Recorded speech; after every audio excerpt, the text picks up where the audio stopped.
So I've actually been working out at Kvell for quite a while now, and one thing that I have found really valuable in how Kvell structures their workouts is that there are progressions and regressions for every fitness level.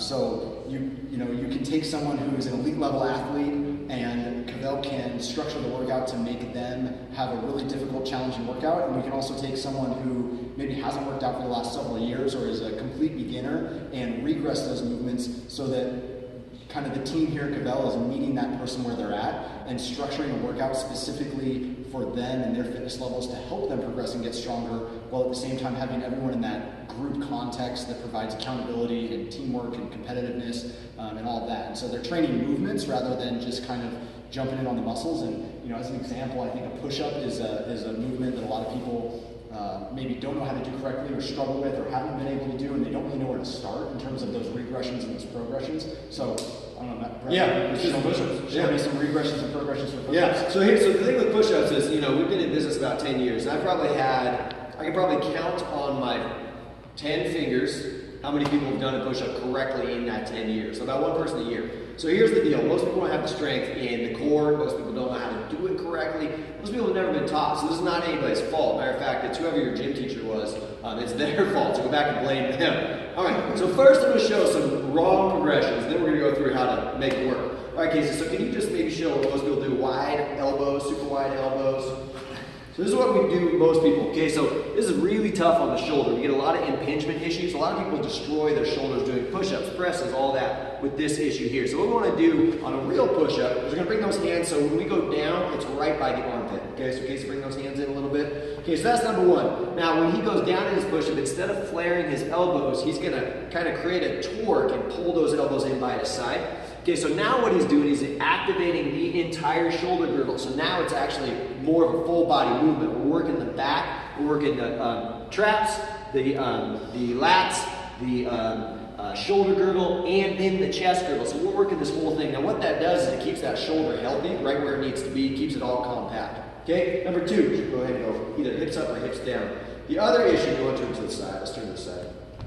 Okay, so the other issue with push-ups is we either have the hips super high, right, which that's a shoulder dominant movement, or we take the hips super low and we sag, and then so if you see, this is what most people do. Okay, so they're going to leave the hips down there and then they're going to press the chest up. Casey's over-exaggerating a little bit, but that's what it looks like. So what we want to do is when Casey goes up and down, he wants to lock all this in. So the glutes are going to be tight, the quads are going to be tight. He's actually going to rotate his pelvis under. So like if I was going to come to kick him in the stomach, he's rock hard there. Okay, now he's going to keep that as he goes down in his push-up. And as you see, the hips and the chest all come up at the same time. That's what we want to see, right? When he, again, drops his hips, all he's doing there is then pushing his upper body up, and his hips, his whole hip is just staying behind the whole time. So we're actually not pushing as much weight either.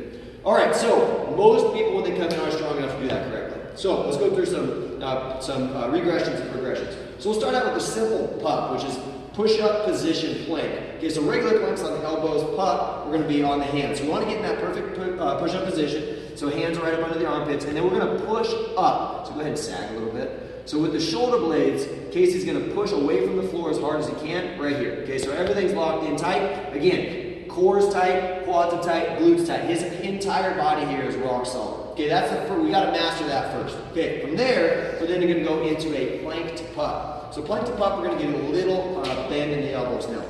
So starting in plank position, again, we're rock hard, we're locked in. He's going to put his hand right up, right where his armpit would be. Again, back up. Okay, and then he's going to push up. Okay, and he's going to go back down nice and slow. Now here's the deal. Again, the hips, just like on the push-up, need to move up and down with the chest. He's going to switch arms and go on the other side. Okay, so the other thing that you see that Casey's not doing is not rocking his body a lot, right? So go ahead and go down to rock your body.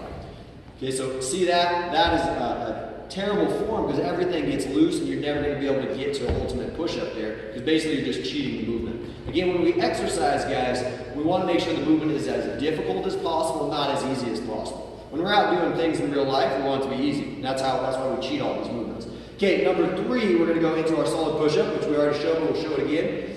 So again, core's locked in, quads are tight, core is tight, and he's going to go down. He's actually pulling himself down into the push-up, torquing those elbows in as he comes up, activating the entire shoulder girdle, and then he's going to push all the way out again, making sure he's getting full extension on the shoulder blades. Okay, and then lastly, we're going to go into our level 4 movement, which is going to be like an explosive push-up. Too much ice cream, this guy. That's right. So we're going to explode up, and here's the thing on the explosive push-up. All I want him to do, I don't want him to clap or anything fancy, I'm sure he can, but all I want him to do is flick his wrists as he comes out. So go ahead and flick. Boom. Okay, so as soon as he can't flick his wrist anymore, he's done with that explosive movement, right? Because as soon as you can't flick, then what happens is you start to look like a dolphin, You're like, and that's not good. That's what most people do when they're doing explosive push-ups. So they're not actually doing an explosive push-up. They're just kind of manipulating their body. All right, guys, that is our push-ups. That's how to do a proper push-up, but that's how you're going to kind of adjust to make sure that you do the right level for you. It's also how you get a pretty tough workout. Yeah, 2 minutes. All right, guys.